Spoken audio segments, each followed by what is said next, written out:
ইংরেজি 28শে নভেম্বর 1883 খ্রিস্টাব্দ। আজ বেলা 4:05টার সময় শ্রীরামকৃষ্ণ শ্রীযুক্ত কেশবচন্দ্র সেনের কমলকুটির নামক বাটিতে গিয়াছিলেন। কেশব পীড়িত, শীঘ্রই মত্তধাম ত্যাগ করিয়া যাইবেন।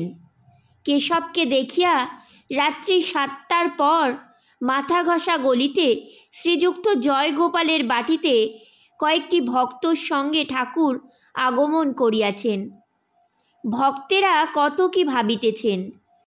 ঠাকুর দেখিতেছি নিশিদিন হরিপ্রেমে বিহবল, বিবাহ করিয়াছেন, কিন্তু ধর্মপত্নীর সহিত এইরূপ সংসার করেন নাই। ধর্মপত্নীকে ভক্তি করেন, পূজা করেন, তাহার সহিত কেবল ঈশ্বরীয় কথা কহেন, ঈশ্বরের গান করেন, ঈশ্বরের পূজা করেন, ধ্যান করেন। মায়িক কোনো সম্বন্ধই নাই। ঈশ্বরী বস্তু আর সব অবস্তু ঠাকুর দেখিতেছেন। টাকা, ধাতু, দ্রব্য, ঘটি বাটি স্পর্শ করিতে পারেন না। স্ত্রীলোককে স্পর্শ করিতে পারেন না। স্পর্শ করিলে শিঙি মাছের কাটা ফোটার মতন সেই স্থান ঝনঝন কনকন করে। টাকা সোনা হাতে দিলে হাত তেউড়ে যায়, বিকৃত অবস্থায় প্রাপ্ত হয়, নিঃশ্বাস রুদ্ধ হয়, অবশেষে ফেলিয়া দিলে আবার পূর্বের ন্যায় নিঃশ্বাস বহিতে থাকে। ভক্তেরা কত কি ভাবিতেছেন। সংসার কি ত্যাগ করিতে হইবে? পড়াশোনা আর করিবার প্রয়োজন কি? যদি বিবাহ না করি, চাকরি তো করিতেই হইবে না। মা বাপকে কি ত্যাগ করিতে হইবে? আর আমি বিবাহ করিয়াছি, সন্তান হইয়াছে, পরিবার প্রতিপালন করিতে হইবে। আমার কি হইবে?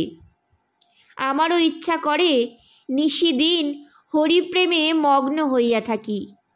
ঠাকুর শ্রী রামকৃষ্ণকে দেখি আর ভাবি কি করিতেছি। ইনি রাত দিন তৈলধারার ন্যায় নিরবিচ্ছিন্ন অবস্থায় ঈশ্বর চিন্তা করিতেছেন, আর আমি রাত দিন বিষয় চিন্তা করিতে ছুটিতেছি।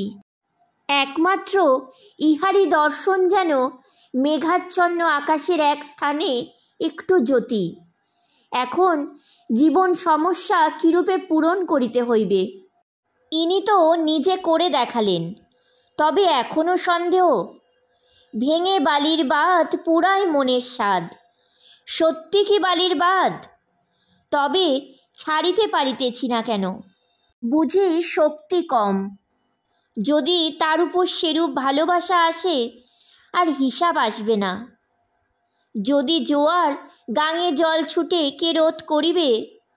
যে প্রেমোদয় হাওয়াতে শ্রী গৌরাঙ্গ কৌপিন ধারণ করেছিলেন, যে প্রেমে ঈশা অনন্য চিন্তা হয়ে বনবাসী হয়েছিলেন, আর প্রেমময় পিতার মুখ চেয়ে শরীর ত্যাগ করেছিলেন, যে প্রেমে বুদ্ধ রাজভোগ ত্যাগ করে বৈরাগী হয়েছিলেন, সেই প্রেমের এক বিন্দু যদি উদয় হয়, এই অনিত্য সংসার কোথায় পড়ে থাকে?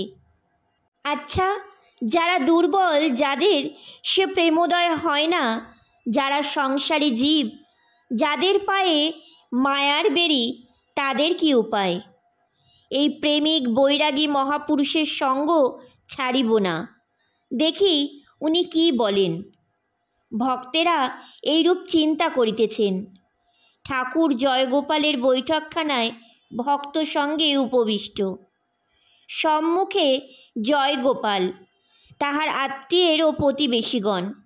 একজন প্রতিবেশী বিচার করিবেন বলে প্রস্তুত ছিলেন। তিনি অগ্রণী হইয়া কথা আরম্ভ করিলেন।